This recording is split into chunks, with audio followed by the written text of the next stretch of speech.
Are we live? I can't tell.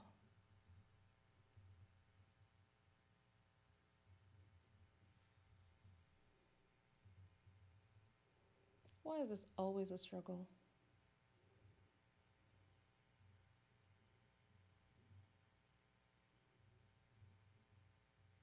We are live. Okay. Hello, D. Cliffy. Hey, Amy. How are you doing, loves?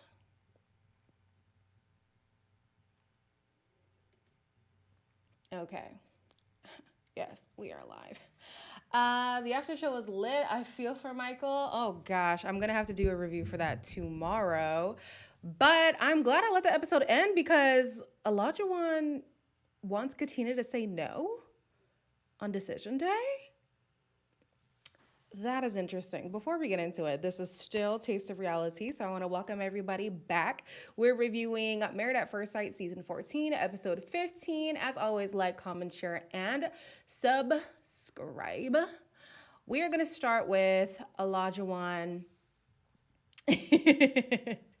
Amy, I'm about to deliver, okay? We're going to start with Olajuwon and Katina, mainly because I didn't have much to say about them, but because we just ended with them too, right? So, at the beginning of the episode, oh, let me put them up so that whoever is tuning in late knows who we're talking about. Okay, let me scooch over. What do you say? Ola doesn't want Katina? It's looking like that. It's looking like it. So at the beginning of the episode, Olajuwon literally says, can Katina keep me satisfied while adding more to her plate? So we're off the heels of last episode where he's concerned that her timeline and his timeline are not in alignment, where they both want kids in 2 years, but she still has school, right? And so we end the episode with him saying, if I was her, I would focus solely on that before trying to pursue a relationship, mainly a marriage. I mean, I'm kind of with you, Anna, where it's like, I feel like he doesn't want her, but I would rather him say what he said at the end than what he said at the beginning. Because at the beginning was more so still like, what can Katina do for me rather than what can I do for Katina or what can I do to further this team that we have, right?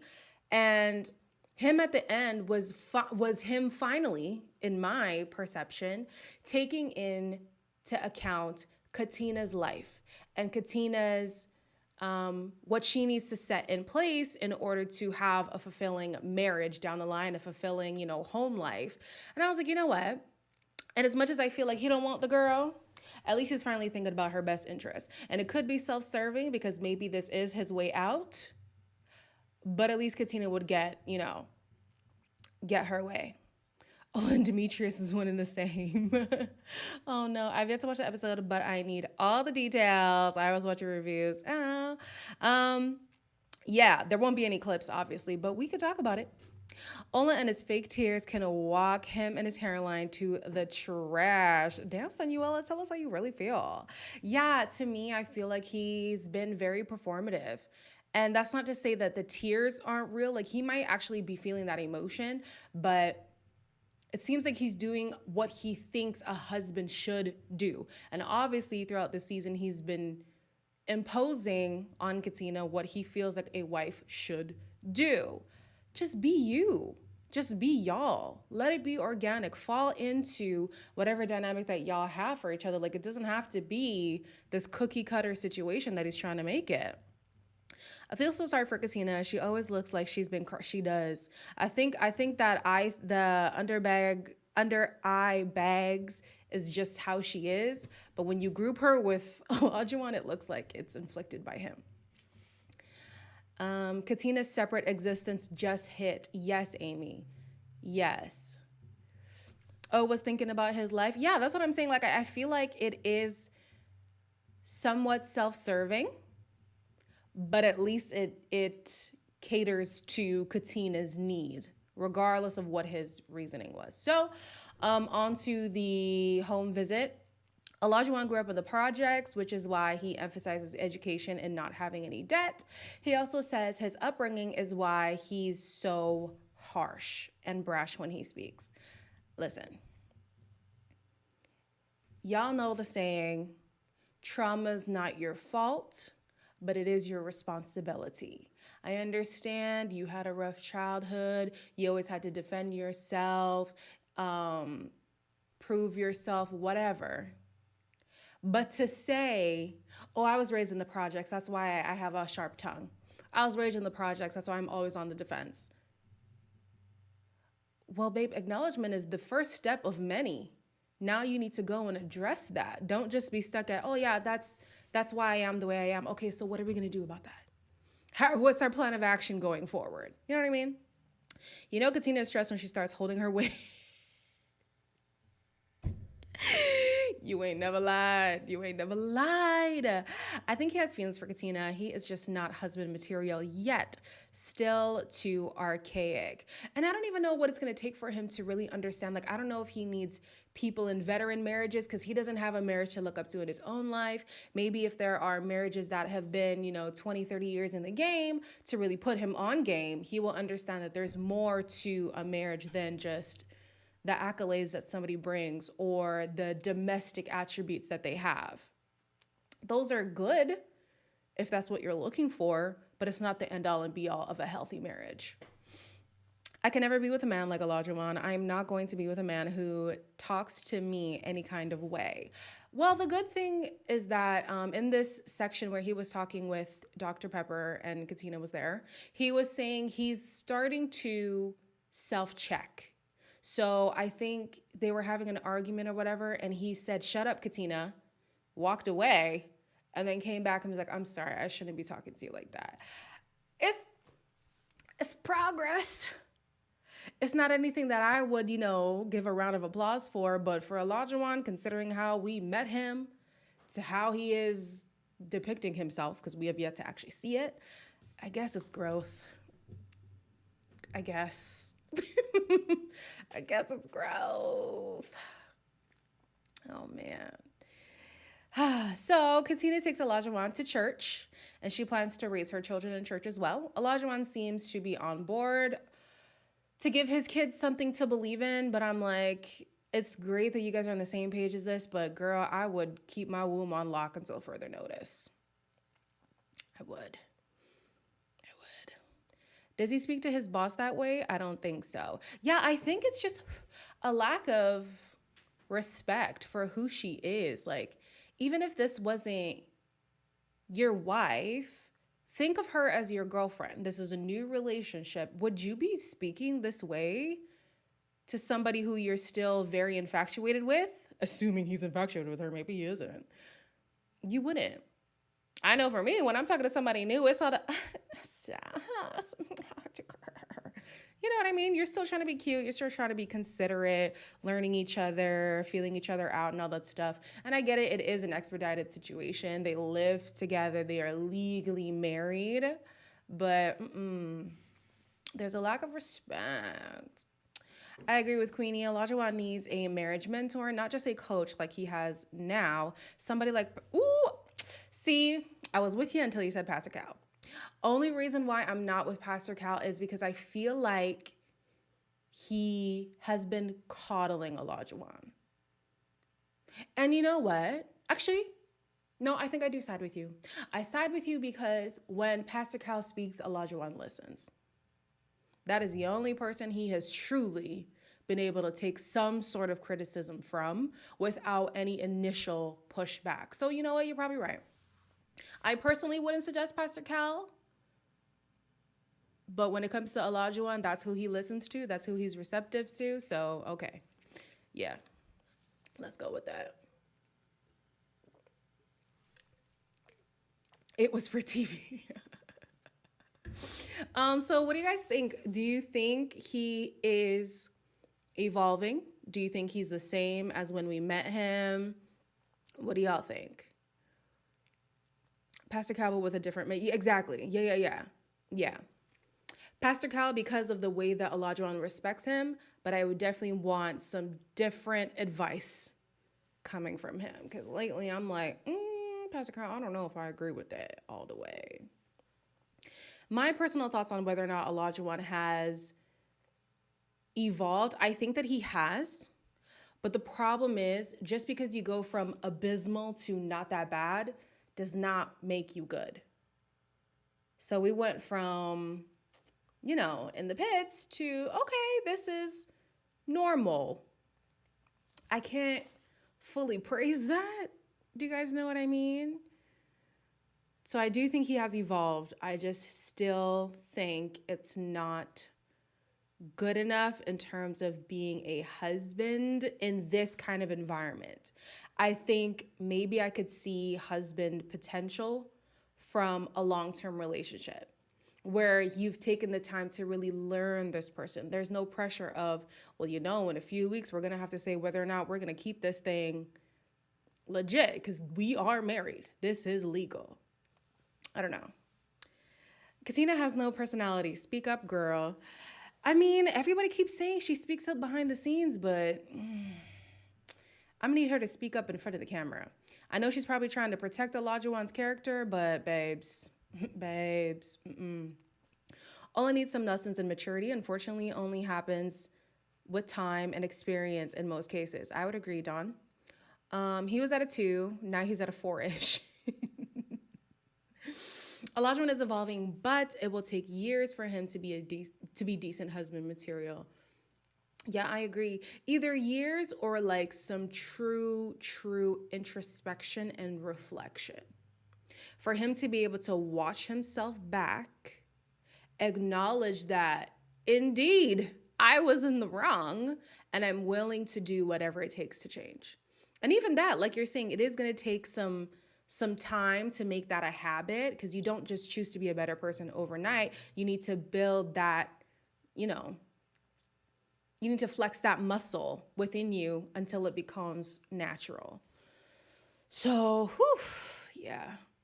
I'm just glad that there's no more of this, she's insufficient, she lacks these skills and all this stuff. And I kind of wish that he expressed the school concern earlier because maybe it would have made sense why he always talks about her not being established.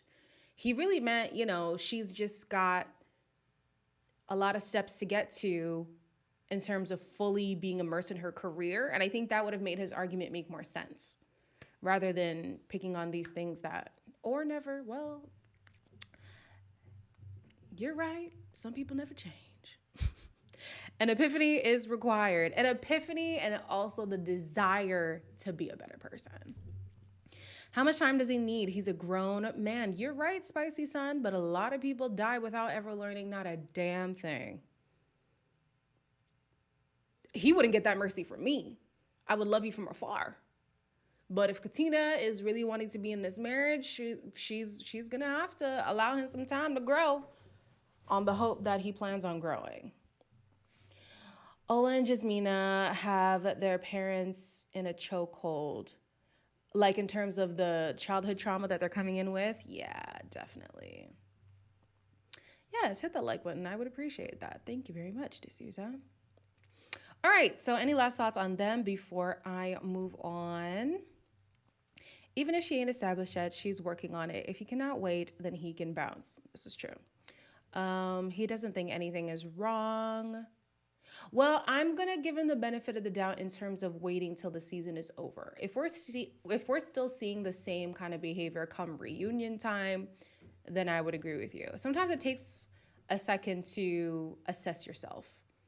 And it'll be easier for him to do that if he can actually see a self-tape and be like, oh, that's me? You know what I mean? So, yeah. Yeah. All right. So moving on from them, going on to Noi and Steve. Steve was a very popular little boy. Okay. Steve was voted the best dancer in his school. He was part of a rap group that was locally successful. I mean, mom was vibing. What were the words? Get down. Something about get down, something. They set her up like Paige knowing she would stick with that's smart. Yeah, so then with Noi, she takes him to dance classes. That used to be her release when she was younger. Listen, the best dancers that I knew growing up, if they were not black, they were Asian, most likely Filipino. But in this like going back home thing, we see between not just, and I don't even want to call it affluence because I don't think Steve grew up in an affluent household, but he was well taken care of, right? Whereas Noi was living in a very, I don't want to say very unstable because that's not really what it was, but just like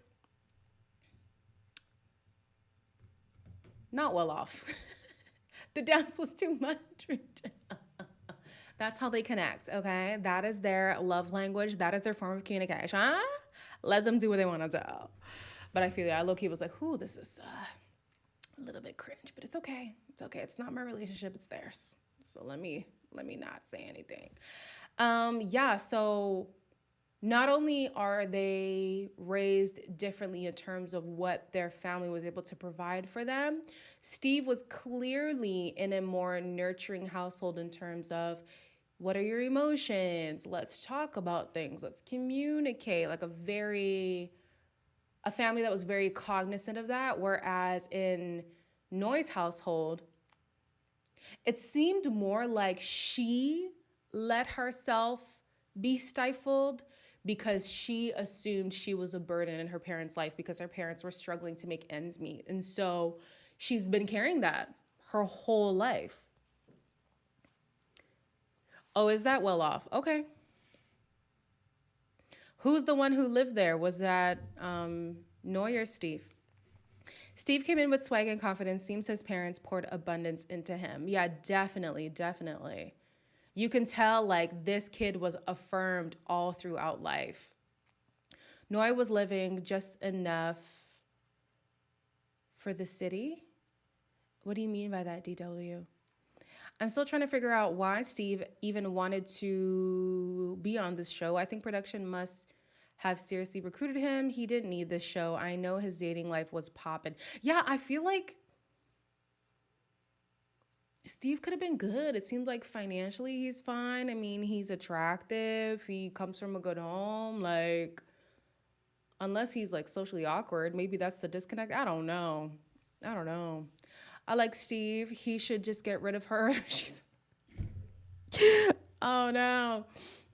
Just like Steve needs to be more understanding of her past, Noi needs to be more understanding about his feelings. 1000%. So with her, when she was writing her letter, low-key to me, it sounded like she was writing it to herself today. It didn't even sound like a letter to the child, but basically most of it consisted of how she was used to hiding, feeling very emotionally overwhelmed, not feeling worthy of love and acceptance, and she felt like a burden growing up. And I feel like those are the things she does now. She's hiding. When emotions come up, she's very overwhelmed. She has a history of not feeling worthy of love and acceptance with her past exes, so maybe that's an insecurity that's creeping up now. And I'm like, you see how unchecked trauma will be peeking out in your adulthood, in your relationships, and how you deal with people. All right, okay. Living just enough for a city, LOL, that Stevie Wonder reference. Steve was thriving and Noi was surviving. Yeah, that I must have missed that song. But thank you for the clarification. Yeah, Noi was surviving. I swear I could get my degree watching these fools, honestly. I feel like this is a lot more practicum experience than my own degree gave me in psychology. Imagine that. But the conversation with Dr. Pepper, Noi admits that her avoiding these deep conversations is a result of fear. I understand it. I just, again, the unchecked trauma for me, at some point in your adulthood, stops being an excuse for me. For me. I know that I've been privileged enough to come from a family that is a lot more expressive now than we were as kids, but like I had the same history as her. We was barely making it, but we made it. I come from a very Christian, very African household. So expression from a child, what makes you think you have a voice in this household? You know what I mean? But eventually you break yourself away from that way of living and you say, how am I going to better myself? And luckily for me, my parents also followed suit. And so my mom fosters communication. My mom fosters being emotionally expressive and all that stuff, right? And so I wouldn't have as much grace in a romantic relationship, only because it's like, okay, you've acknowledged that this comes from your childhood. You've also acknowledged that you are no longer that little child. Operating from a place of fear, operating from that little child within you gets old after a while, especially when you've already pinpointed that that's where it came from. Am I making sense? I feel like if it was something that she's still trying to discover, like, yo, why am I this way?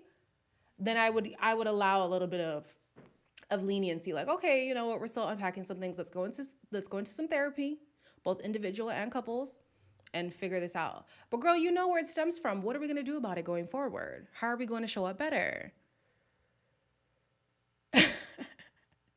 It's not even that you're old. I think I just don't know that Stevie Wonder song. Trust me, I love Stevie Wonder. Okay. Don't do that. I know my music. I can't deal with this new music. That's not what we're talking about. Moving on. Hello, Naturally Mar. Isn't Noi's brother a very great example? Isn't Noi's brother a very free to be me type of person? Did her parents just not support her?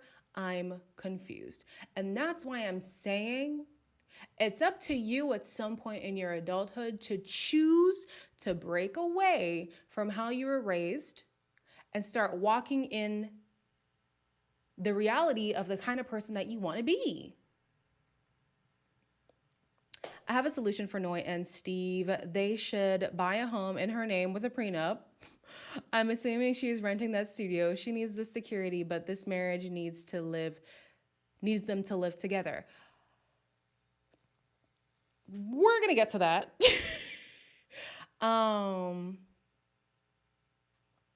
The analysis without the change is old. Absolutely. Exactly that. You know what? Sure. Let's touch on it now. Her thing isn't necessarily the security going forward. It's the refuge that apartment had when she was in an unstable situation. So it's more so the tie to that specific place than wanting to know that like she's properly provided for. Because I feel like Steve has already said, like, up and down, left and right, side to side, listen, I can provide. We're gonna be good. But for her, she's stuck in but this is the place where I found myself. This is the place that I finally had that was just my own. I was able to be an autonomous human being here. Like, she's tied to this specific location. And so although I think that would work for somebody who just has a general fear of being unstable, she has a specific one where this place made her feel safe. So yeah, I don't know if that would work. I don't know if that would work. Speaking of insecurities, some of y'all, it's probably people who are going to watch later. Some of y'all were saying, Elena, Steve doesn't have an insecurity in this relationship. He does. He does. So when I was saying a hit dog Hollis, whenever she posts something that is actually vague, Steve finds a way to apply it to himself. And even if it had to do with him, you have to ask yourself the question, why are you always making this personal? And he said to Dr. Pepper, he has a fear that he's going to get invested and she's going to up and leave him. She's going to abandon him. That is an insecurity. He's scared of giving his all into this and she deciding that, nope, I don't feel safe. Nope, I'm leaving. The apartment reminds him of that. The concerns I can't speak. The concerns she shares on social media re-emphasizes that for him. And so they are both operating from a place of fear. And at some point, y'all are going to decide either we're going to do this or we're not. because this back and forth is not getting y'all nowhere. She found her single self in that studio, not her married self, which begs the question, does she even want marriage? Or did she think that going from such an unstable situation to something that is supposedly stable would break herself out of that fear, but not actually, resolving what the issue is? Same with Olajuwon. He said, in the past, Isaac was a playboy, he was a player, all this stuff. So now it's time to try something different and be married. That doesn't necessarily mean you are ready for such a thing. You're just trying something that's different from what you're used to in order to run away from that. Ugh. It's tough, man. It's tough. She needs to realize that in order to grow, she needs to let go of the emotional trauma tied to that studio 1000%. Was Steve paranoid before her or because of what has transpired in the last few weeks? I don't know. All that I'm saying is I was kind of looking at him wondering why he kept taking everything so personal. Because I know for me, when I think of when I was beefing with somebody, anybody, if they post anything on social media, I'm like, does that got to do with me? Why are you subtweeting me? Why are you talking about me without talking about me? Come and talk to me.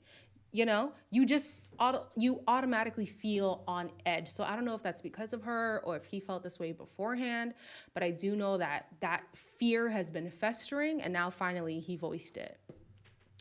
Not giving him a pass either way. I feel you. But yeah, these two, I just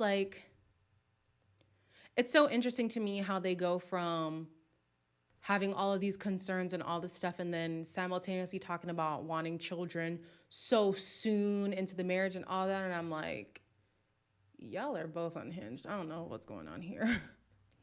Noi keeps saying she has problems communicating her feelings, but she sure did express falling in love soon.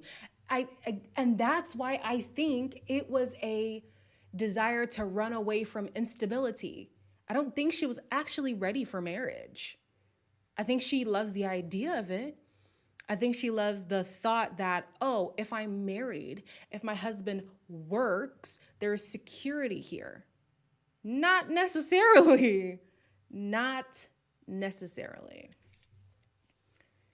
But you're absolutely right. She said that hella quick.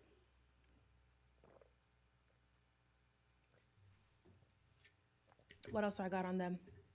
Oh, we learned that Dr. Pepper and her husband live apart. So she's like, hey, it can work. However, when I was in my first marriage of, I think she said 22 years, you see what I mean? Even in marriage, things can go awry.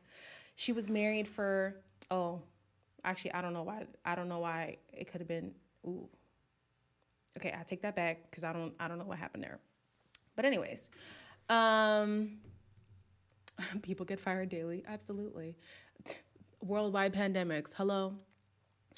She's like, I lived in the home with my husband when we were raising our children because that's necessary. It's really hard and it's not ideal to raise kids in separate homes, especially if you are actively together. Just be together in the home. Whereas now in her 16-year marriage, she does live apart, but again, it's been 16 years. Y'all have been together 6 weeks. No. Oh, no. She has an ability to share her feelings just via a keyboard. Oh, no. She got Twitter fingers, huh? Mercy. Yeah, I don't know.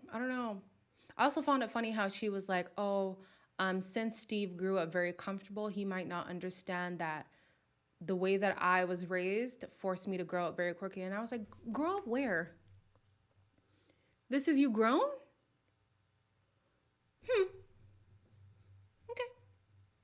It's also confusing for the children if you're living apart but still married. Yeah, I feel like if you have the luxury of, and it is a luxury these days, of being a unit, just live in the same home, child. It ain't gonna kill you. If you want your separate quarters, that's fine, but raise the kids in the same home. How's this even a discussion? Ain't nobody commuting to their marriage, Noi. Yeah. I don't know what her plan of action is. I would really like her to explain how she thinks the separate household is gonna work if they're trying to build a family. Because I don't get it. Dr. Pepper and her husband have a Bill and Hillary Clinton in marriage. She ain't throwing it back anymore. There's also that. There is also that you're very seasoned. You like your things the way that you like them. Don't come into my space. I can't lie. I fully plan on having... Nope, let me not say it, because even people in my personal life be coming for my neck. Whatever, I'm going to say it. I don't care. I want separate bedrooms. And that's not to say he can't come into my bedroom, I can't come into his, or we can't have one communal bedroom. Yes, I plan on being filthy rich. Is that going to happen? Probably not, but this is my dream, so don't crap on them. But I like my space a certain way. Sleep is very important to me. Every time I have ever slept beside anybody, both as a friend and otherwise, I'm never comfortable. And I feel like I show up different when my sleep has been, not that great. So for the betterment of our marriage, I'm going to need to sleep in a different bed. That's just going to have to be me. He's not living off of his parents, right? So that growing up comfortable ship has sailed a bit. He's been supporting himself, right? This is true. That's why I was like, what does your upbringing have to do with anything? And if you really think that your upbringing has matured you faster, I'm going to need you to show that, because we have yet to see it. If I was in Steve's position with a person who won't tell me how they feel, but posts vague things about our relationship and then lies about whether it was about me, I would be paranoid too. Agreed. Ooh, I'm glad you're bringing this up, Queenie. Both Noi and Olajuwon seemed a little jealous about their spouses growing up with stability. They did. And they hold it against them. It's not even just a jealousy. It's like they hold it against them. So with Olajuwon, he almost feels like Katina could not even fathom what having to fend for yourself could look. She's an adult. She's living on her own. She's pursuing her career. Like, what do you mean? Just because you were forced to go to university straight out of high school and to do all these things to pay off your debts and stuff does not qualify you more as an adult. Like, if I'm to put my life on blast, I don't think I'm the most stable, but I know some other people around me who are married and don't live in their own place. Okay? So don't be thinking, oh, I'm married, I have kids, I paid off my bills, I'm more established than you. Are you? No. Are you? Bitter might be a better word for real. Low-key Steve was also a better I'm dead. Yeah, that's all that I have on Noi and Steve. Honestly, it's going to take some honest conversation on both their ends.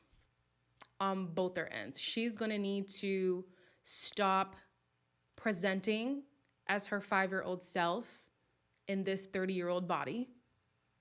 He's going to need to...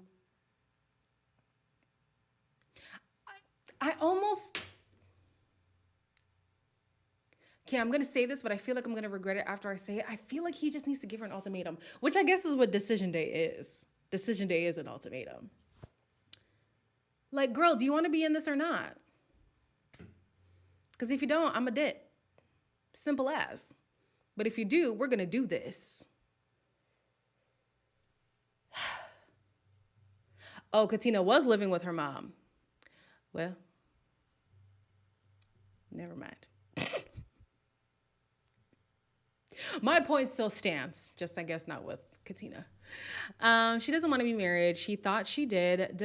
She doesn't want to be accountable to him or anyone. Yeah, I think maybe she just needs more time. Or honestly, marriage is not a calling for everyone. That's what a lot of people don't understand. It's a calling for me, though. But marriage is not a calling for everyone. I think Steve is going to say no. I honestly think that they both should say no. I think they do really like each other. I think they have grown very fond of each other. But in terms of nurturing and sustaining a marriage, I don't think they'll be able to do it. Maybe start over, just be dating and figure it out. I mean, Jeffy and Shanice, they had one hell of a tumultuous relationship, but they started and stopped, started and stopped, and started and stopped. And now they're back on with a child. So, hey. I wish Steve was matched with Katina and Ola with Noi. Let her get a taste of what she thinks she wants. That would be hectic. Okay. Moving on. Who else should we talk about? Let's talk about Lindsay and Mark. So, Mark. We've been asking Mark to speak up. And finally he has, because they showed some CCTV footage of him going off about basically Lindsay being too much. And she thinks that if she's too much for him, then he should go for a lesser woman. Now, in my mind, if I'm hearing the same narrative about myself, both from strangers, past relationships, and my own family, do you not take that time to look within yourself and say, maybe I'm the problem? She was too much for her exes. She was too much for her family. Well, not too much for them, but they do say she's a lot to handle. These strangers are saying you're a lot to handle. And you still think everyone else is the problem? Babe, we're going to need to be a little bit more introspective in life. All right. Okay. Yeah, I do like the Australian version better. It's more dramatic, but I don't know. For some reason, it makes more sense. And I feel like it's better produced. But hey, we're here. We have to deal with the US version. Also, I don't know if I've said it before, but I'll say it again. This is my last season of US. I'm done.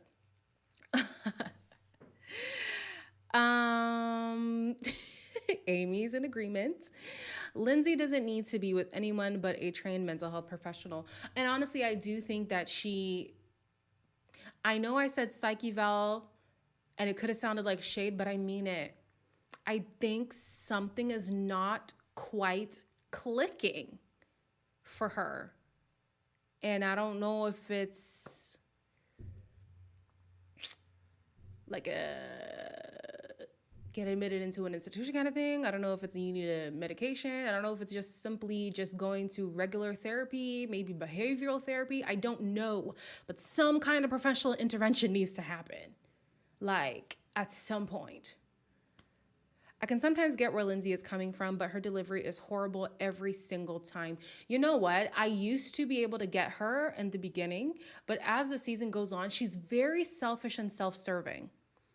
And to me, even if you are right, I can't get along with somebody who can't see past themselves. And it's constantly, how can he show up better for me? He needs to put me first. Look at all that I'm doing for him. I'm like, girl, it's too much. It's too much. On the after party, she said she doesn't like the phrase too much. That clearly makes sense because she's been triggered for no damn reason. Oh, that reminds me, I should stop recording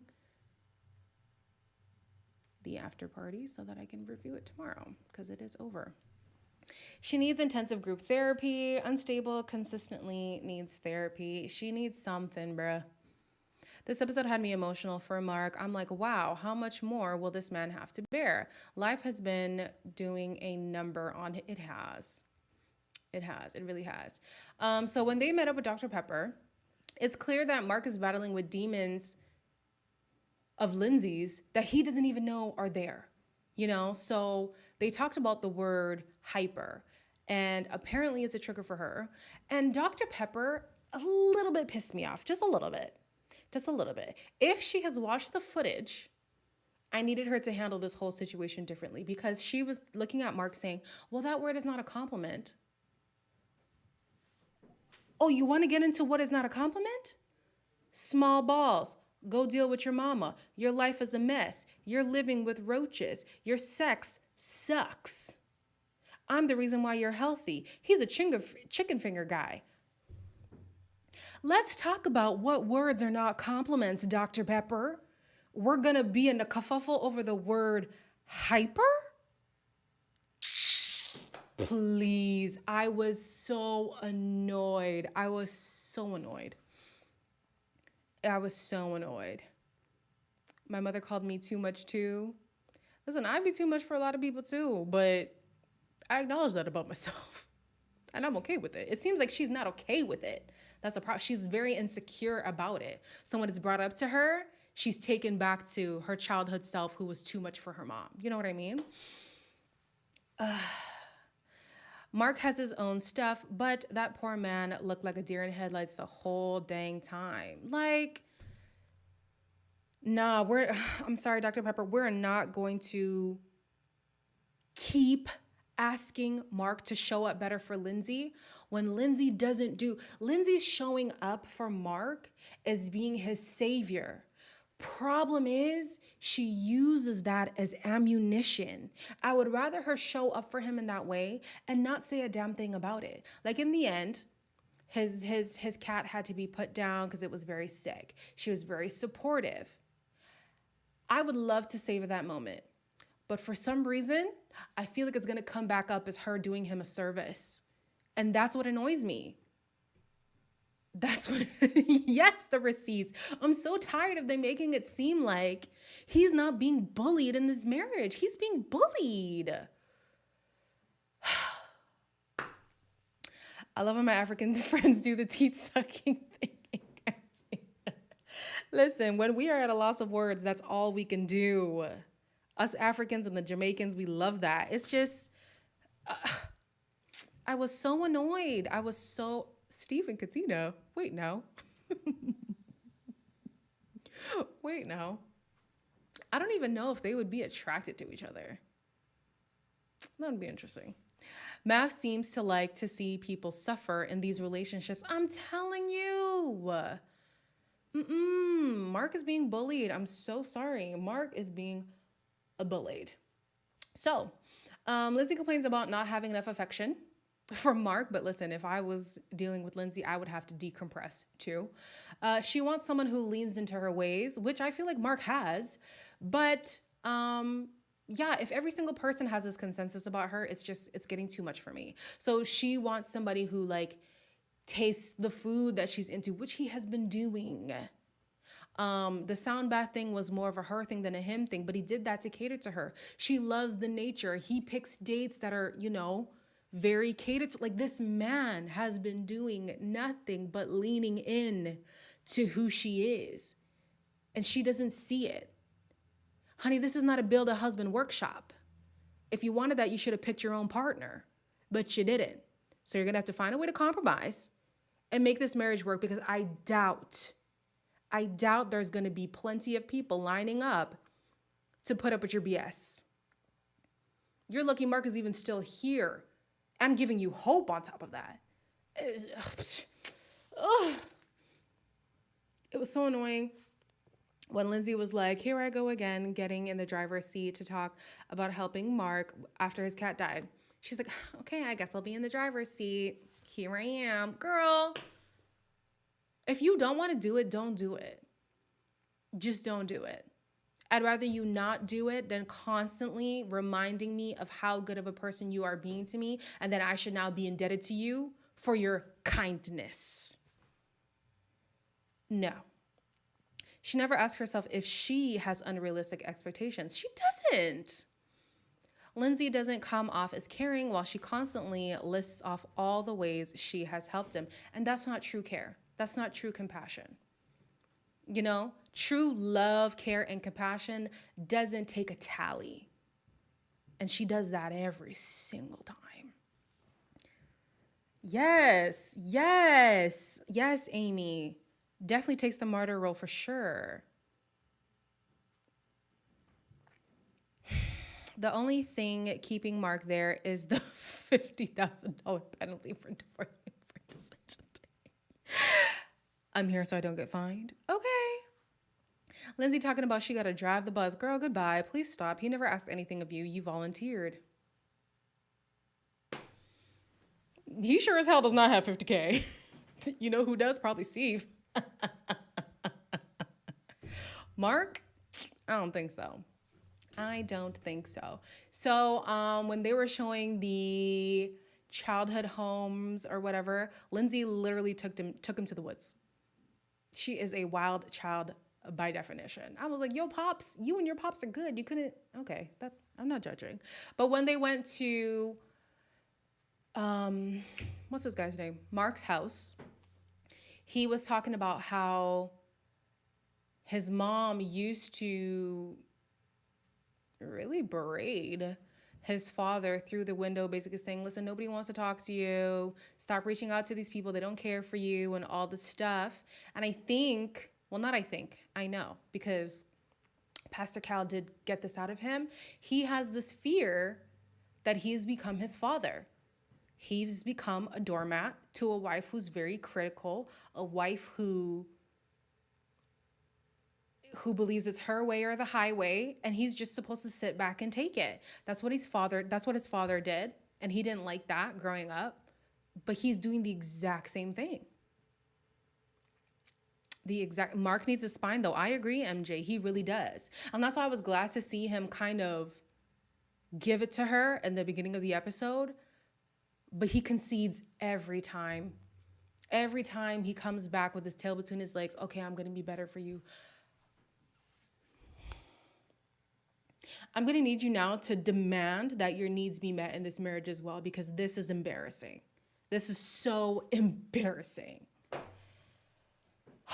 Oh my goodness. It's too much. The experts are traumatizing these people. Jeremy. Oh, there's two Jeremys up in here. Hey, Jeremy and Jeremy, what's good? They are traumatizing these people. Like, Mark's eye bulging. What's that thing? It's not gout. It's not Graves. There's that disease where your eyes are like bulging. He looks like he's perpetually in that state. Like, I don't know if it's fear. I don't know if it's stress. But damn. He is married to his mama. Yes, naturally, Mar. The man is... Is it the sunken place? Baby, who knows? Snap out of it, Mark. Free yourself. It is a thyroid problem. You're right. You're right. But what is it? But what? There's a thing. Oh, it is Graves' disease. Do I be knowing or do I be knowing? Sometimes, not all the time. It's really hit or miss over here. If Mark came off like Lindsay, everybody would be calling him abusive. 1,000%. 1,000%. The show should provide free therapy for all the trauma they go through during the show. And you know what's funny? I made a comment in the last video saying, where's the welfare team? And somebody's like, Elaine, there are licensed therapists on the show doing the matching. They are the welfare team. And child, they are fumbling. They are hyperthyroidism. It's that too. Okay, we got an educated group of subscribers. What's good? It doesn't help that the experts make him feel like he needs to put his trauma aside and that's what I'm saying. Like, it's constantly, how can Mark be better for Lindsay? No. Mark, I need you to put your foot down to both Lindsay and the experts and say, I am not having my needs met. How do you expect me to show up in this relationship if I am not being catered to at all? No. I'm the same person. No, I thought there were two Jeremys in the chat. You just have two accounts? I remember you. Yeah, I said you should show your face. Because listen, the voice and all is cute, but I can hear that you had a little attitude. I want to see the facial expressions Jeremy speaks. We want to see you speak, Jeremy. Anyways, That was a tangent. Uh, I just thought of this. I was gonna say Mark attracted a woman like his mother, but he probably described her subconsciously when they asked him what he wants. Imagine that. Because even when you look at his history, he was always the side dude. He was always taken for granted. He was always the one constantly exerting himself and not getting that same in return. And maybe he's just defined that as love. And when he's saying what he's looking for, subconsciously, he's describing his mother. Who knows? That's a good theory. Who knows? Hello from Grenada. How you doing? My dad is my superhero, but I do pick guys with all the asshole qualities. But back to Lindsay and her trifling ways. Listen, I'm so tired of her. I feel like at the beginning, I did understand her more because her conflict resolution to me, I felt like was better than a lot of the other people here. But as she's gone on, like I said, she's become very self-serving and selfish. And I can't back that. I can't back that. I cannot back that. But then also too with Mark, I'm like, it's a good thing they didn't cast him the first time that he applied. Because if this is you after self-reflection and growth and all of that, I can only imagine how disheveled his life was the first time around. Ooh, Chile.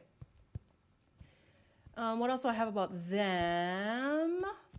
In his letter, he basically wrote, cherish your loved ones and save as many memories as possible because you never know when they're gone, which is facts. Even Mike had a similar letter, but we'll get to them in a minute. She is antagonistic, definitely loves to poke and prod. And I think that's her way of like becoming the victim. If I start a fight and I find a way to give my crocodile tears, I find a way to make it about me, then I have justification in saying that, you know, I'm neglected in this marriage. Girl, you started this mess. What you mean? What you mean? It's the whole subconscious picking of all the stuff you don't want. This show is dragging on. I'm just looking for decision day. Tiffany, the way I was like, okay, next episode is decision day. There is another episode before decision day. And you know they're going to split up that reunion in 2 parts. The show is already 2 hours. You telling me you can't fill everything in 2 hours? 2 hours. 2 hours.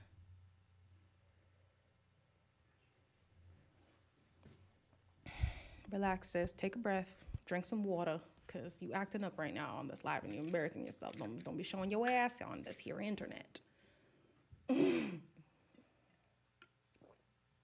Like, why are they making Mark feel like he isn't good enough to be using kid gloves when it comes to Olajuwon, but using kid gloves when it comes to Olajuwon?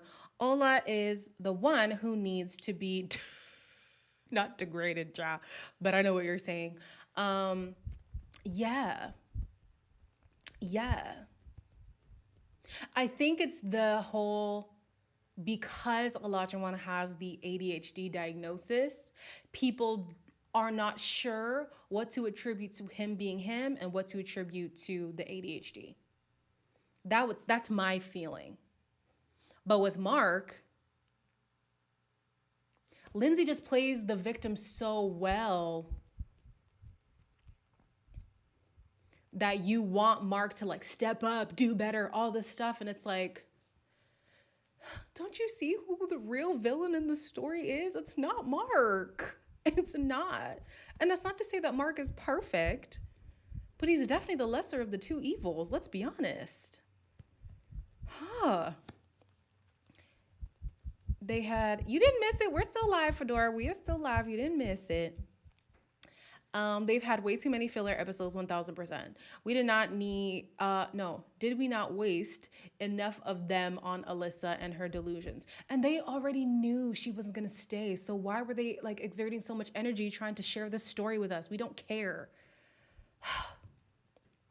We all got something, still got to act right with people. That right there. That right there. We all have a past. We all have traumas, both resolved and unresolved. That doesn't excuse how we present to society. We still need to have some decorum.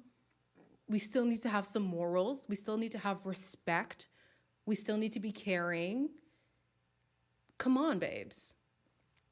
I honestly think that these people are purposely trying to destroy and traumatize people. It's no coincidence that Mark ended up with Lindsay and Katina with Ola, even though she's been abused. I'm half and half. Because on the side of the person who is the perpetrator, in my opinion, I think they did a great job in picking the partner. Problem is that partner is now repeating a vicious cycle that they've already been experiencing with their past lover. So it is kind of like a Stockholm syndrome. They have just clung to their abuser. That's what I see when I see Katina. I'm so sorry. If you're seeing this, babes, I don't mean to be coming for you, but I'm gonna need you to wake up, stand up, walk out, because it's giving Stockholm.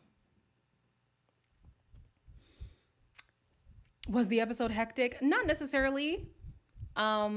It just emphasized a lot of the things that we already knew, really. Now, I think they're afraid of Olajuwon. That man is volatile.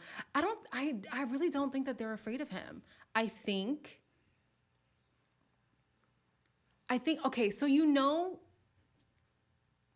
I'm going to use the word crazy, but I don't mean it in the derogatory way, right? Sometimes in your friend group or whatever, you know who the crazy person is. And you're almost like, okay, y'all, we know Sharon likes to pop off, or Sharon likes to be hella hyper. Let's all find a way to make sure Sharon doesn't get to that level. It's not necessarily fear, but it's like, let's create an environment that doesn't take this to the level that it needs to. Because they do that with Lindsay too. Everybody kind of like tiptoes on eggshells just because it's like, listen, we're not trying to deal with this today. We're not trying to have the theatrics with her. Let's just all coddle her. However, do I believe that he has aggressive tendencies? Do I believe that he has the potential to be abusive to Katina? I do, and it's scary. And I hate painting black men as aggressive, but baby.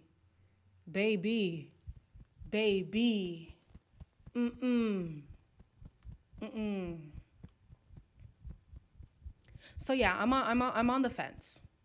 I think that they are like, not you calling out her, the density on her wigs. She could take some tweezers and pluck some strands out. Not gonna lie. Katina and her 600% density wigs needs to stand up for herself and stop letting Olajuwon and his evaporating hairline. Oh, good God, Jeremy. Disrespect her when his jaws got stains. Well,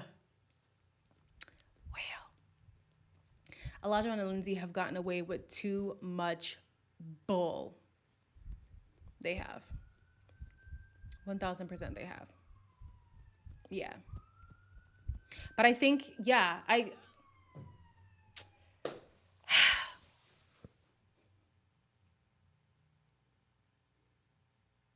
are they afraid of him?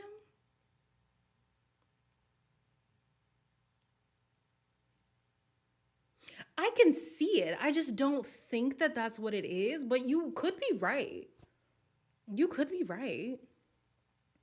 No, but even his coach treats him the same way, and I don't think his coach is afraid of him.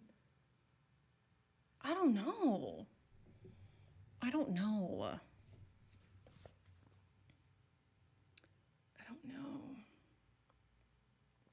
But I've never seen Dr. Pepper back down from somebody like she did Olajuwon.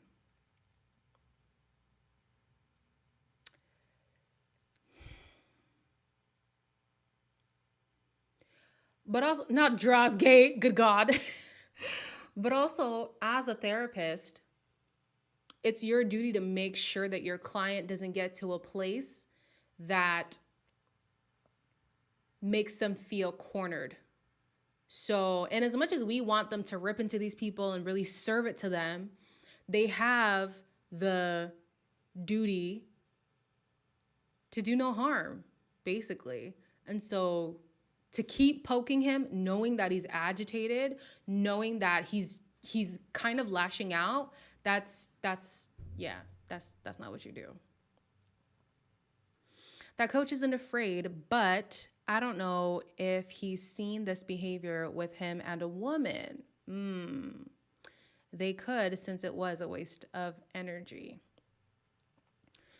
But yeah, Lindsay and Olajuwon, same group chat, child. Same group chat, which it makes sense because they are friends.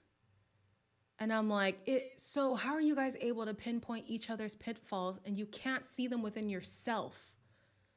That's the part that really blows me. Blows my mind. Until Jasmina does right by Michael, she will always have, oh gosh, that popped blood vessel in her eye. Jeremy, you coming from the jugular. Who hurt you today? Who hurt you tonight? Good God. Oh my gosh. Okay, so since we are talking about Michael and Jasmina, let's move on to them. I'd be lying if I said I wasn't proud of them. I'm sorry, y'all. I'm proud of them. Don't think they're going to work in the long run, even though I want them to, but I'm proud of them regardless. I am. So, Katina shared that she plans to have kids within a year and a half. Now, whether or not that is with Michael is up in the air. But they had a little conversation where they were debriefing about the medium saying that twins was in their future. And she made a joke saying, oh, that means we would have had a slip up. At least she can joke about being physically intimate with him, right? Jeremy's going in today. Jeremy got a lot of things to say about these people today. They are lifelong friends. How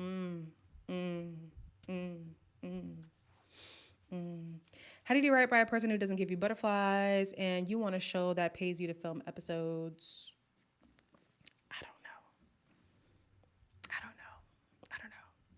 I think if Jasmina gave Michael a slice of that pie, he would change her whole life. You think so? You think he's slanging that thing? Who knows? This was a good episode for Michael and Jasmina. They've been doing pretty good the last few episodes, but like MJ is saying, better off as friends, best buds. They are so good as people who just like being in each other's presence. When they were seeing themselves as a married couple, that's when the turmoil was at its peak. And so now that they've just been like, you know what, let's be homies, it's fantastic. And I think that's because romantically, it's just never going to be there for them. And if it does spark, it's going to have to be off the show. I don't think we're going to see it from now to decision day. It's just not going to happen. And I would be shooketh. You think he exudes BDE? Where? Let me not do that. That was rude. I just don't see it. Was it me? Or was Michael nowhere near as aggressive as Jasmina constantly acted like he was? Oh, definitely. Oh, we talked about that. Yes, she definitely was over-exaggerating. For sure. She ain't being so mean no more, which we like. He didn't deserve meanness. He did not at all. Right, that's smart. I'm not getting it either. Jeremy, what do you see that we ain't seeing? Please, give us the receipts. Lay it out for us in plain sight so we know what you're talking about.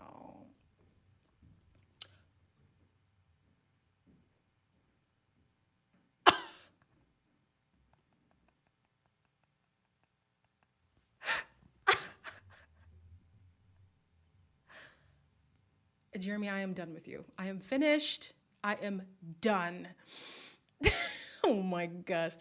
They both shared their stories. There was no emotion from them, i.e. a hug. Well, Tiffany, Jasmina was saying on social media, they be editing out the times that she kisses him. Because even after was it after the driving, she said she kissed him or something? And whatever. Like, she says she be kissing the guy on camera, but they don't show it. That's what she said. That's what she said.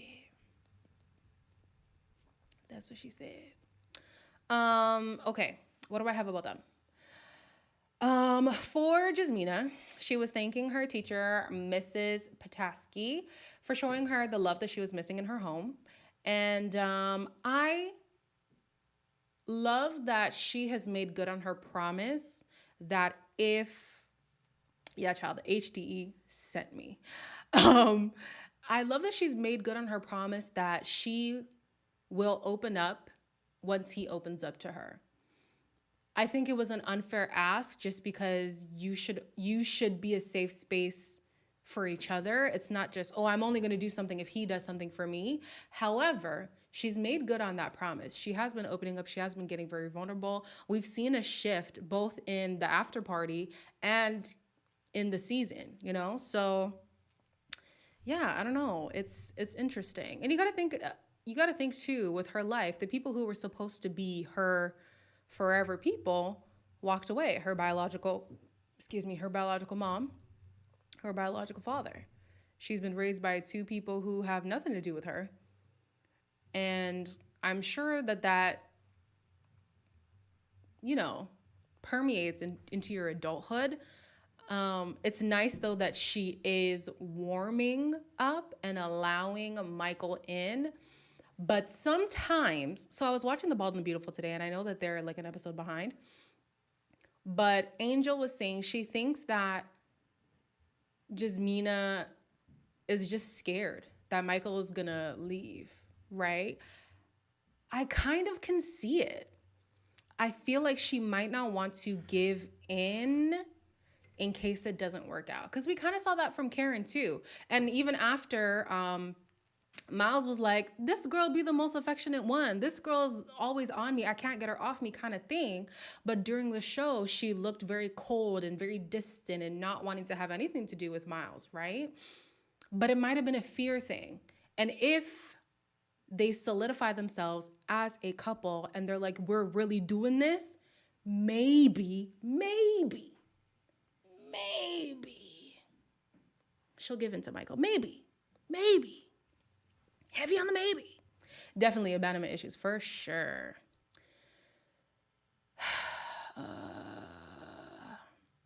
Hey, sunny days.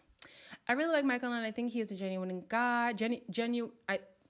Elaine, I think he's a genuine good guy. Jasmina needs to get out of her own way, and she's been trying to.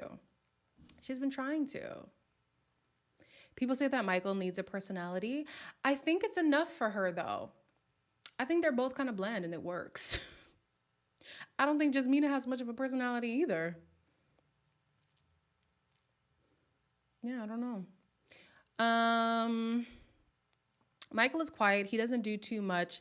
His stature, his body type, for my expertise, those men be slanging. Well,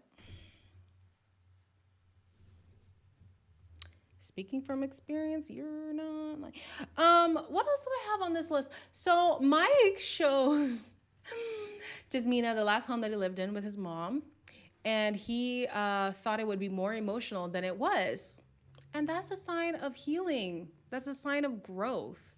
And I love that even with his relationship with Jasmina, he's not really seeing her as somebody who's constantly challenging him, constantly trying to push his buttons, but it's like, we're a team and I want the best for you. I want you to channel these emotions. I want you to get vulnerable with me. Like, I want us to be on that level, because you deserve to open up. You deserve to,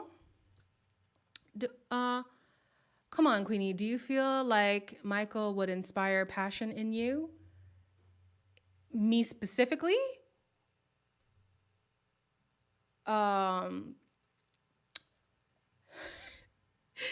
Okay, but hear me out. Okay? Hear me out. Why are you doing this to me? Why are you doing this to me? Um, no, but that's not my preference. So, like, who am I to judge? You know?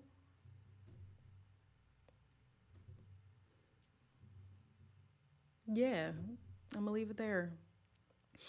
I wonder what we don't see when the Bald and Beautiful Peeps went on the show and they taped for hours. We got 30 minutes. Right. And low key, and as much as I love Kevin and Melissa, I felt like this last lady, Mary or something, whatever, she was giving it to these people more than they were. And I really wanted them to like give, but they didn't. But they didn't. And it's fine. That's okay. Whatever. Um, Jasmina gives Jenny the teenage robot. She doesn't have much personality, while Mark gives Courage the cowardly dog. Not these childhood. Oh gosh. He's always whimpering and appears in fear of everything. But it works for them. They're both pretty like meh. And that's not to say they're bad people, but it works. It works. They said they did and it was edited out. Are you talking about the kissing? Yeah. Jasmina says they be kissing, but they don't include it. Michael isn't Jasmina's preference either. But she says she's attracted to him. She likes his arms. And at the wedding, she was attracted to him. I think that, like, for her, there's a difference between, like, an appreciate, like let's be honest. There are people whose looks you can appreciate, but you don't thirst for them. You don't yearn for them. They don't do it for you. But you can acknowledge that they are good-looking people. Who can I think of? Who can I think of who's fine? Everybody loves Lorenz Tate. Everybody loves Lorenz Tate. I'm sorry, I don't see it. I don't. I can look at him and see that he's a good-looking individual, but he don't do it for me like he do it for y'all. He don't. So with her, I don't think she thinks he's ugly. I think she acknowledges that he's good looking, but that lust for him, that romantic desire for him is just not there. Oh, they edited out her medium. Yeah, they did. She said on the after show that the medium really opened up some things for her too, and she was also emotional herself, but of course the focus was on what's his name? That guy on the screen. The juices don't get flowing. Lorenz Tate is fine and not miniature. Good God. Right? You don't see, like, I don't see it for Lorenz Tate, but I can acknowledge that he's a good-looking person. And that's the same thing for this guy. He looks good, but he don't do it for Katina. Jasmina, good God, take them off the season. Why are they both on the same show? He just doesn't do it for her.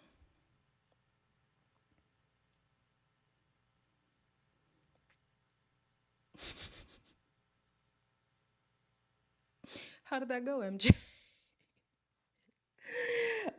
Anyways, moving forward. His letter said, loss is coming at you hard and fast. This is my summary. Loss is coming at you hard and fast, but it's okay to feel your feelings. Hold tight to your loved ones. You never know when they're gone. I thought that was a very,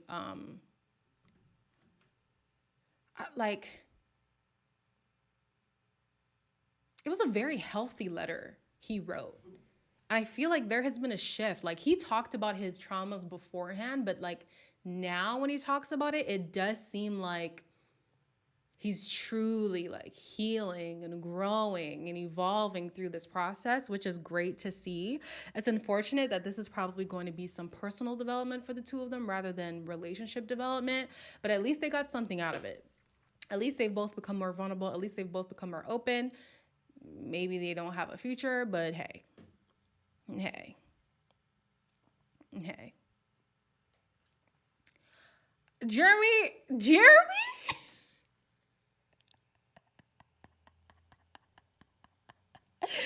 All right now. Okay. All right. If he ain't fully on the straight and narrow, you might want to slide. Okay. I want to give kudos to Jasmina and Michael. Kudos for the best letters. They understood the assignment, truly wrote to their childhood selves. I agree. Once someone does something to turn you off, sometimes that's a wrap. This is true. The ick is real. I think Jazz isn't sure he's not the arrogant, controlling, awkward guy from almost all of month one. And that's why, like, I think that the friendship is just going to be the peak. Because when they were trying to be more romantic, those things came out of both of them. She was also arrogant. She was also condescending in the way that she spoke sometimes. She would inflate the truth. They both did that. But now that they've just been working on friendship, it's been copacetic. So yeah, they get in checks, and this will get them to the next level and hopefully development into a partnership. You mean like Married at First Sight is a platform that they can jump off from? This is true. You're not wrong. During the visit with Dr. Pepper, Mike said, well, she asked them, what are things that you can both unlearn? He said that he can unlearn being too self-reliant, and she said she can unlearn that she doesn't need a man, which is true. You don't need one, but it's okay to want one. It's okay to have one around. It's not going to hurt you.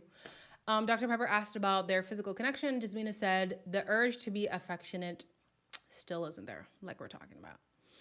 So yeah, that was the episodes. Y'all can sound off about anything y'all want to talk about now since we've gone through it all.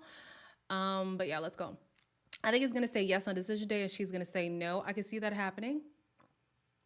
I definitely think a yes is going to be said, but I'm holding out hope for the two of them. I'm holding out hope.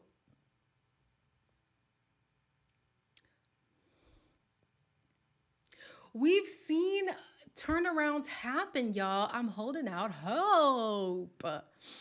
I agree, Kenny. They're both busy trying to control the narrative of their relationship. Have y'all seen Michael without the beard? He needs to cut it and let Jasmina see it. And then conduct a moisture check on her that...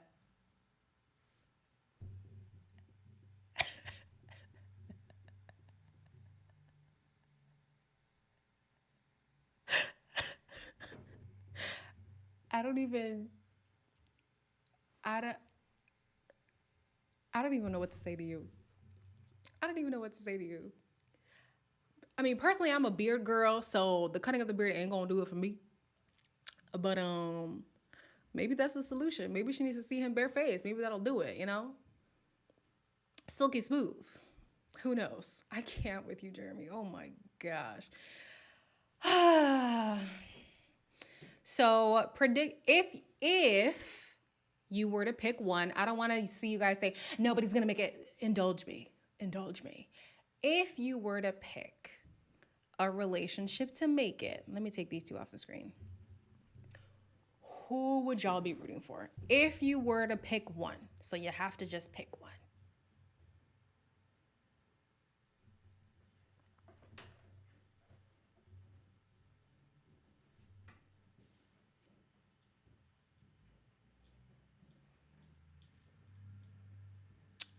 Personally, I'm rocking with Mike and Jasmina, man. I am. Dawn says Mike and Jasmina too. Steve by far is the most emotionally intelligent. He responded with words and touch to Noi's letter, and he was the only one to relate how Noi's childhood experiences show up in their marriage. 1000%. He's always been pretty emotionally available and intelligent, so it didn't surprise me the way that he reacted this episode at all. Jasmina, Michael, Mike and Jasmina, Mike and Jasmina. I want Jasmina and Mike, but I know they're not. Katina and O gonna stay together, unfortunately. I know. I feel it in my guts that they're gonna stick together, and I hope to God it does not last. I just see a future of struggle love, and I don't want that for my girl. I'm ready for Olajuwon and a hair restoration treatment. Other than that, all of them needs to go their separate ways. Indulge my question, Jeremy. If you were to root for some couple, who's it gonna be? Okay. But yeah, he holding on to that hairline for dear life, baby. It's okay to be bald. Bald is sexy, if you ask me. A bald and a beard? Oh, God. Let's not even go there. I root for Steve. Wait, I missed one. Hold on. Noi and Steve. B says, Michael and Jasmina, but I can't get past her RBF. She's too hard for him. Yeah. She's been smiling lately. I don't know. I root for Steve to find a good relationship with someone else.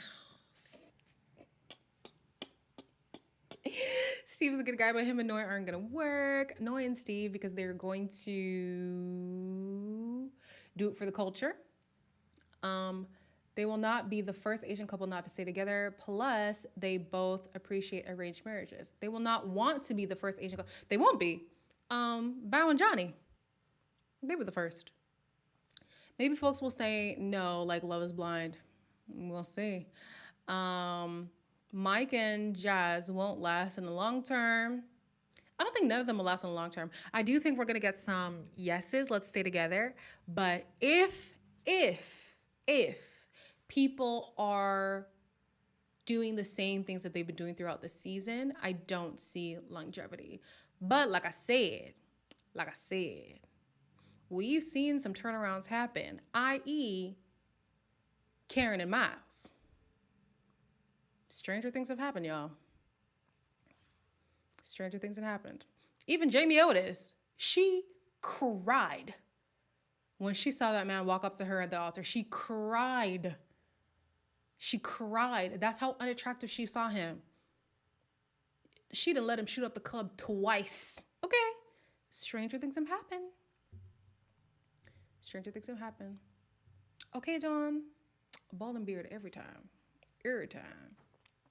Michael and Jasmina, although I want Michael to myself.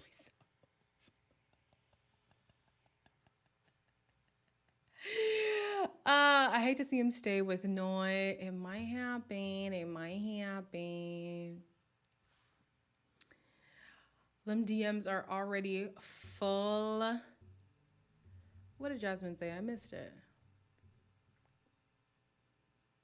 Oh, if Mike and Steve don't stay married, they will be okay. Them DMs will be full. I think so. Ola and Lindsay get a pass because of the, oh gosh.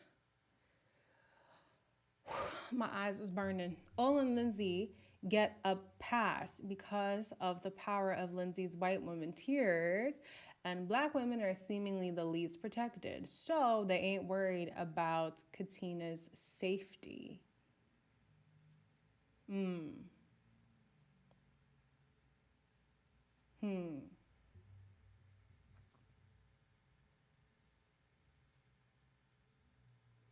Well, mercy. Y'all, what are y'all saying in these comments? Oh my gosh. Please, let's be nice, guys. Let's be nice. We're gonna stop coming for people's appearance now, okay? We're done. We are done.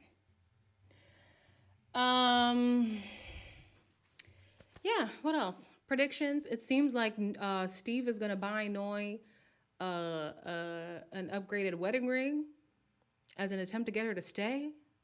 Sir. Okay. If you want to.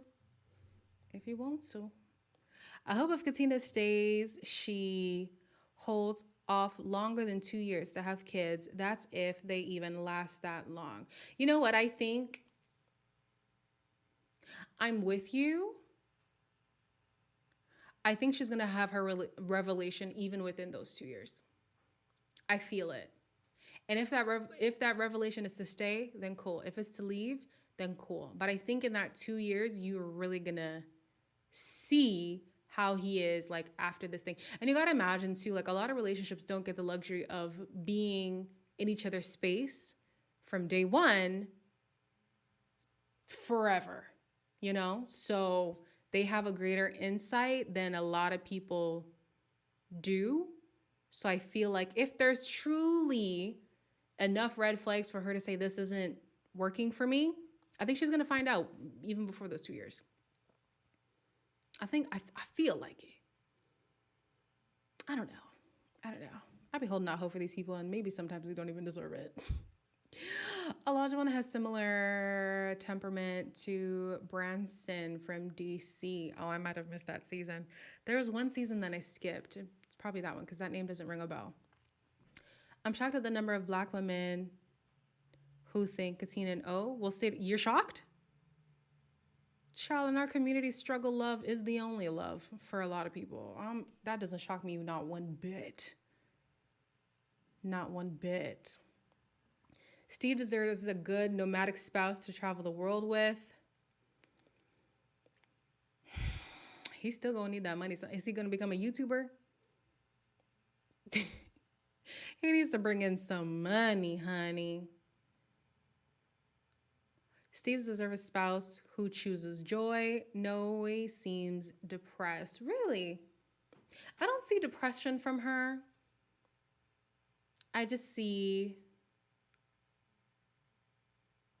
someone who doesn't see that they are broken.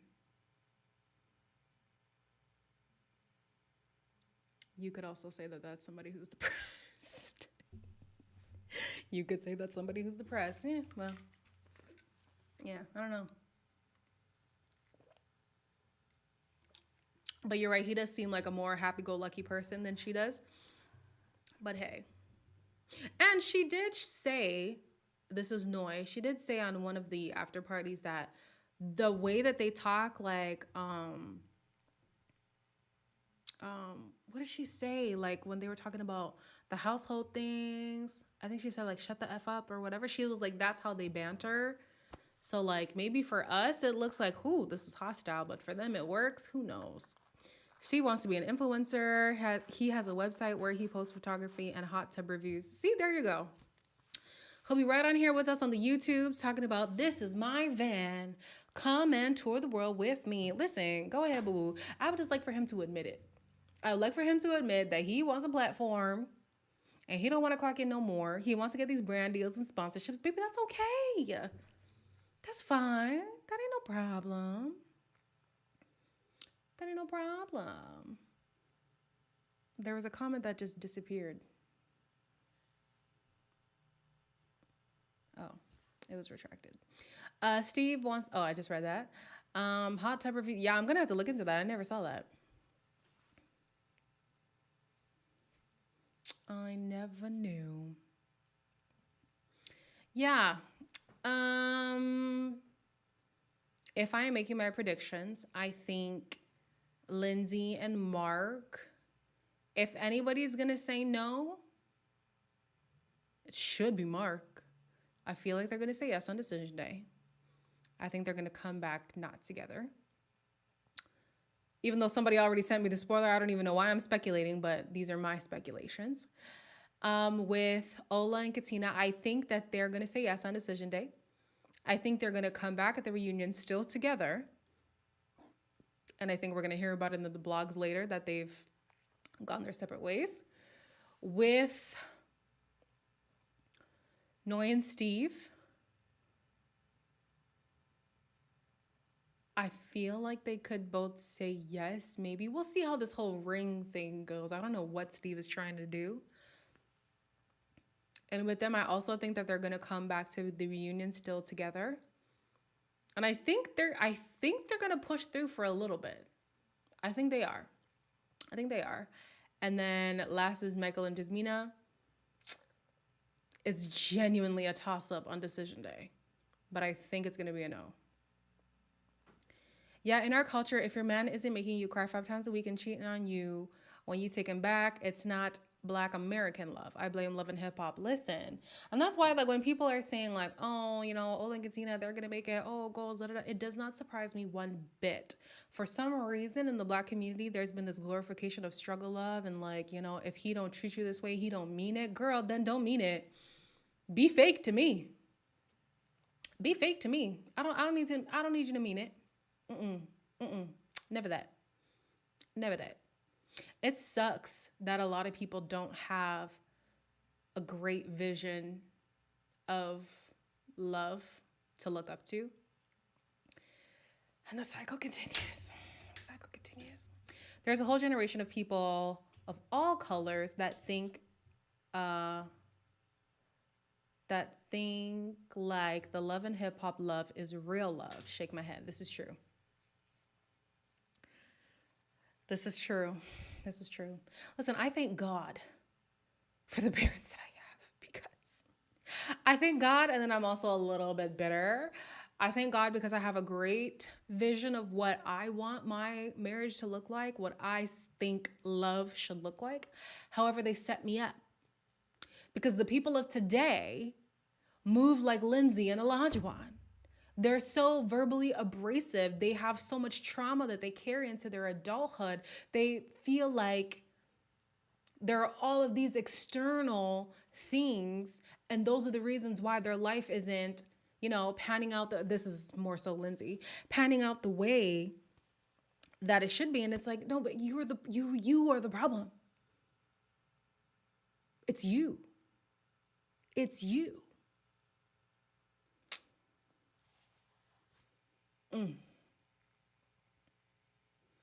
I want that Corey and Topanga love. Spare me the hood love stories. Oh, man. Oh, that Topanga, though. She's so cute. Whatever her real name is. Steve has a loving, fun, supportive mom. He sure does. She was there, bust down. What were the words? Break it down, break it. She was like, yeah, that was my son. He was on the radio, and get into it. She was with it. Not real TV love. Yeah. What time is it? We could end this soon. Ain't no need in dragging it for 2 hours if we don't need to. Final thoughts, y'all. Thoughts on the season as a whole. I feel like there have been bad seasons within, but I feel like specifically these last 4 seasons have just been painful. I can't do it anymore. Thank you, M. Carter, for the super chat. I was happy to see the surprise live. Thanks, Queenie. I mean, when I did the check-in on Monday with you guys, a lot of you guys said that the community aspect is what you really love about the channel. So if that means we can do the reviews live, then sure. I have no problem doing the reviews live because that means no editing for me. The only reason why I do more of the edited videos is because of the clips. Because I know a lot of people don't watch the shows that I talk about, and they love having visual aids. So yeah, that's really what it is. Just got back from hearing your thoughts on Noi, Steve, and Katina and Isaac. Ciao. Anyway, I appreciate people understand that O is weird as hell and Steve has a loving background.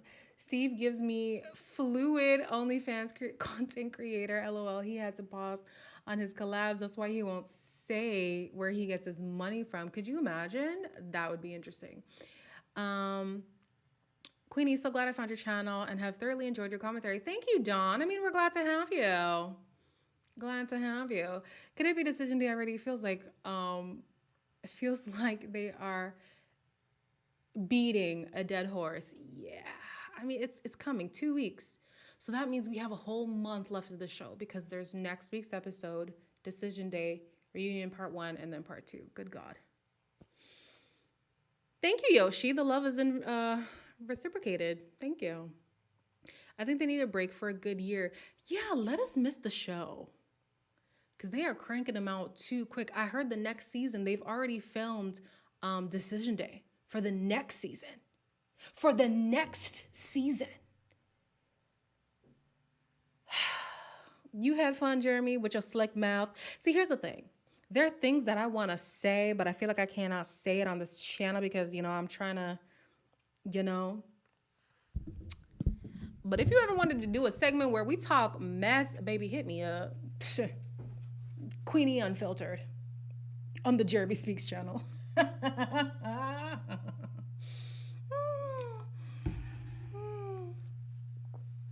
Your explanation and breakdown is amazing and insightful. Thank you, Yoshi. I wish I could apply that to my own life. Because in as much as I be breaking down these relationships, where's mine? Nowhere to be seen. Nowhere to be seen. Since they had the drama with Iris and Keith, they've been focusing on how to get more and more people talking rather than actual, real, healthy relationships. Yeah. And I still think Iris and Keith could have worked. Like, it didn't have to be like that. It didn't have to be like that.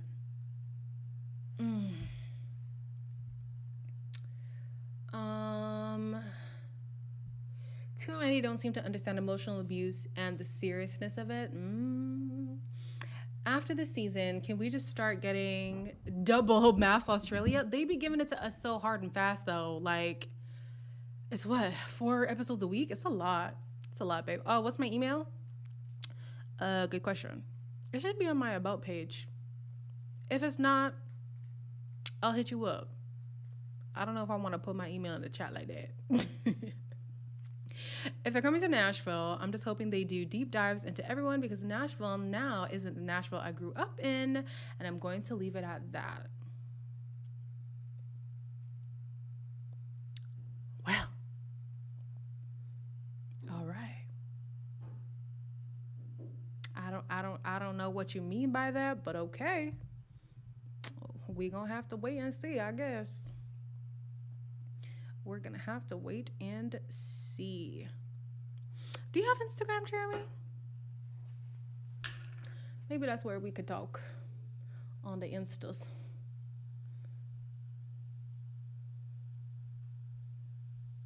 Not me being old, having to squint to read. Oh my gosh.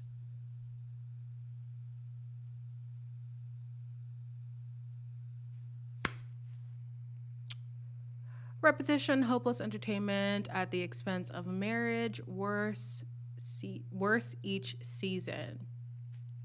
Yeah.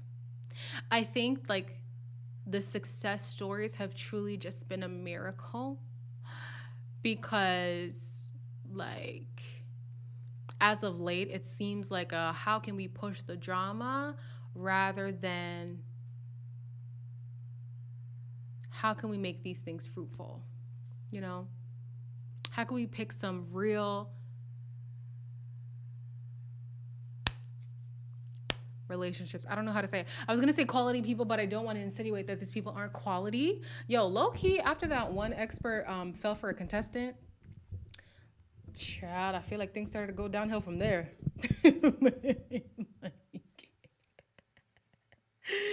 Things started to go downhill from there. Okay, I'll message you. Not gonna lie though, I have horrible memory. So I'm just letting you know right now. Also, I agree. Iris and Keith could have worked out, but Keith couldn't wait the 8 weeks. And it's not like she was withholding sex from him forever. She was just saying, I need to know that this is long term. But sex is just such a big deal in today's society. Like, you telling me you're going to stifle a connection that you have with somebody off the notion that she wants to wait to consummate? Ugh, y'all, she made the right decision. The turning point of this show was when they started having the couples all live in the same place. Too many friendships and not enough marriages. Why does Dr. Pepper give Olajuwon all kinds of smoke but doesn't address the worst abuser on the show, Lindsay? Why can white women get away with anything?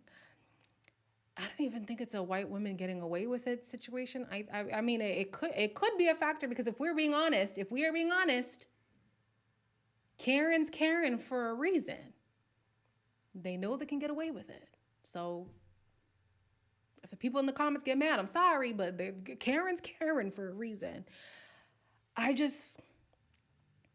don't know if people are just genuinely not seeing Mark. Like they don't see him, they don't hear him. Like I don't know. I don't know what it is.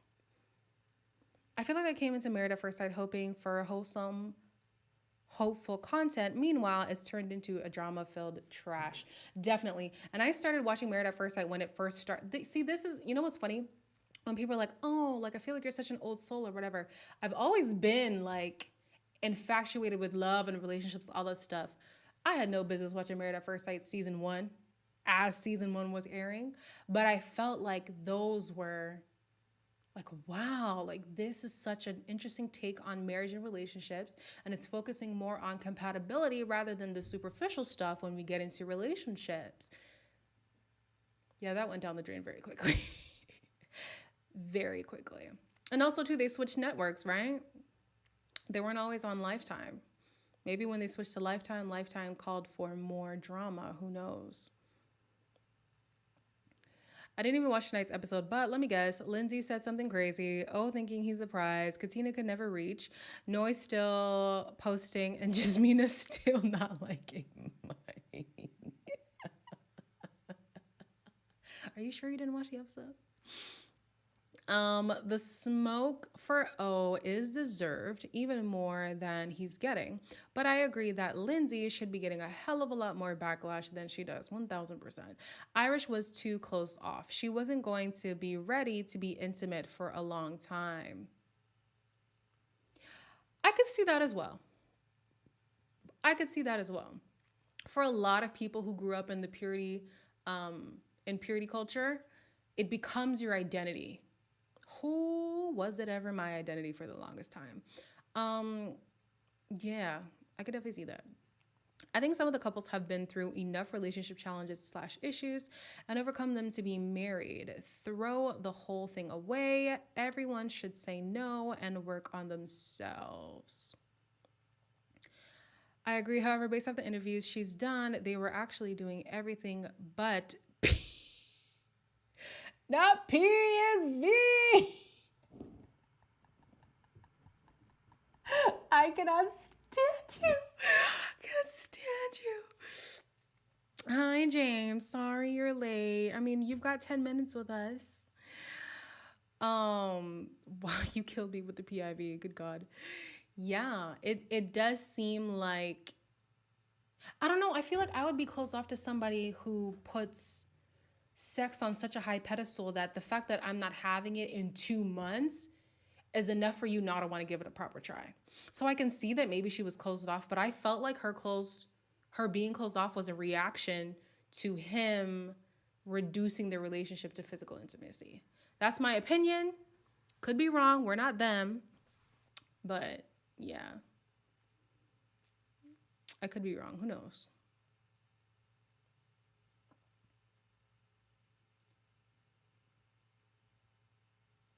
Dun, dun, dun, dun, dun. A 10 for a 10?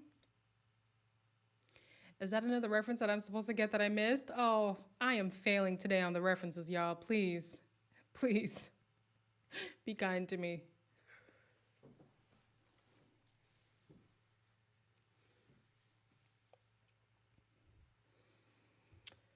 Whew.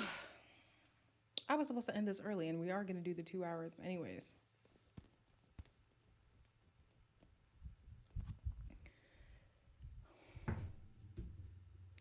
Super, 2 months is not that long. 2 months. Really? Come on, y'all. Come on. In 2 months, you could sort yourself out and you're going to be just fine. You're going to be just fine. And I wonder if her problem was, I'm trying to say this without getting my video flagged. penetration? Did they do other stuff? Or was she open to doing other stuff? I just feel like this, like society is so damn sexualized. Like 2 months is not that long, bruh. It's really not. Let's be honest. Oh, there we go.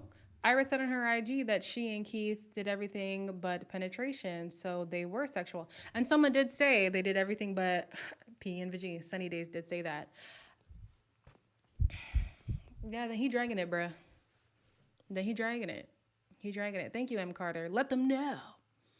Thank you. You like my fan? The church girl mindset is hard to shake, I'm not gonna lie, but it seems crazy that you play up how patient and supportive and understanding you are, and then as soon as someone says, wait, no. Okay. Okay. You broke up with your ex for that?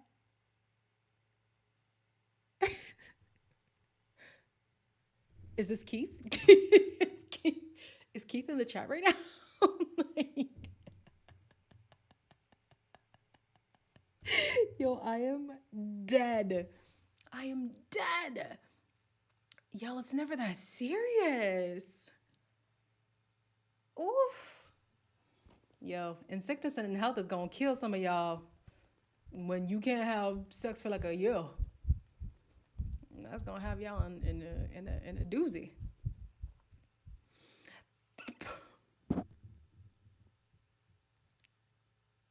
Thank you, Sunny Days. Handle yourself. I knew she was acting for the camera from the jump. Humpty Dumpty don't like to wait. Who? Oh, he was acting. Okay. Yeah, definitely. Definitely. It has to be Keith.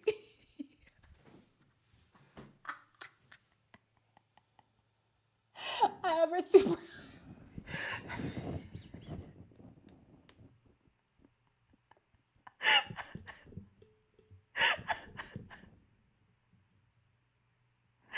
Oh my gosh. Thank you for the super chat. Ooh. Yes, Cherie, we talked about it. Unfortunately, it was right at the beginning. I'm stuck on that. I have a super high libido. 3 weeks max. Oh my gosh. So your partner can't ever take no work trips. Can't go to be with their family. And sickness and health is gonna have y'all in shambles. Whew. Olajuwon pissed me off, shake my head. He wants to say no because he doesn't want to be with her, obviously. That's the consensus that we came to, Cherie. It's really feeling like that's his cop-out. I don't think... James! Yo, James went to say cheat. Forget a breakup. I'm gonna step out completely. Oh my God, you guys. Oh, good God. Okay. Whatever works for y'all. Mercy. I don't think this show was for her. Something as important as her purity and how she was waiting for that special person should not have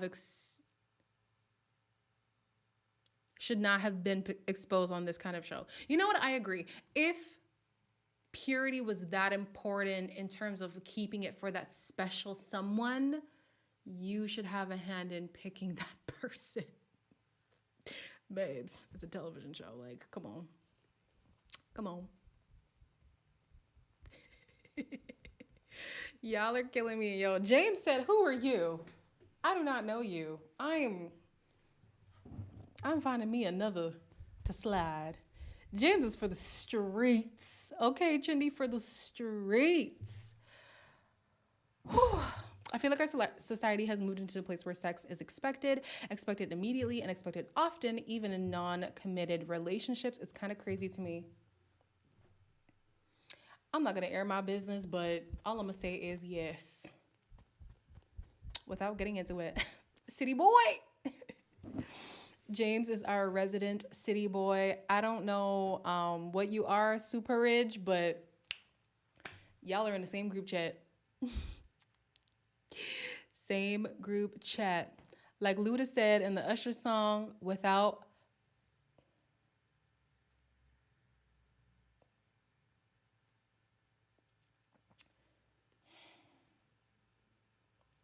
On that note, it has been a great night. I always love you guys. I knew going live... Oh, y'all and the characters. It was inevitable. It was inevitable. Y'all are in rare form today. I should have known better. I should have known better. I thought Iris brought up her virginity every chance. I think they did make that her storyline. They definitely did make that her storyline for sure. Because, once you give them a morsel of something, they like to hunker down on it. And they repeat it and they repeat it and they repeat it, no matter the show. No matter the show.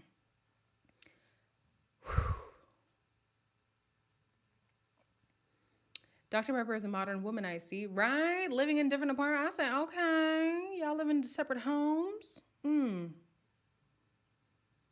night, Naturally Mar. Yeah, we should be heading off, okay? We got city boys, city girls all up in here talking about 3 weeks or I cheat. No, you said 2 weeks and you cheat. Mercy. Mercy, mercy, mercy. James, if you don't mind me asking, how old are you?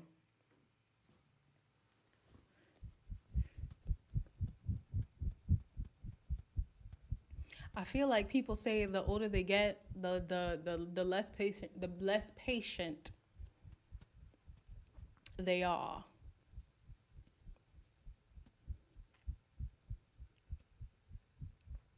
Thank you, Super.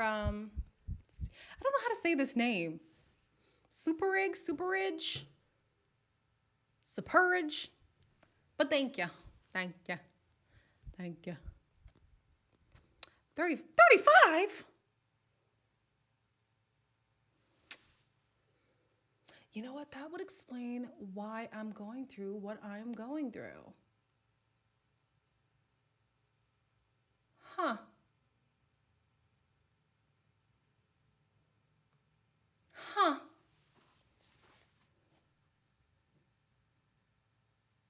Well, this ain't about me, like I said, so good night for real, y'all.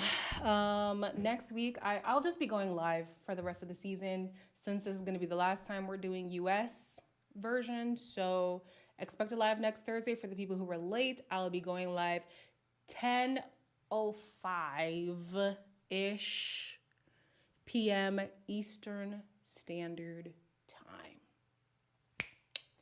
All right. Deuces.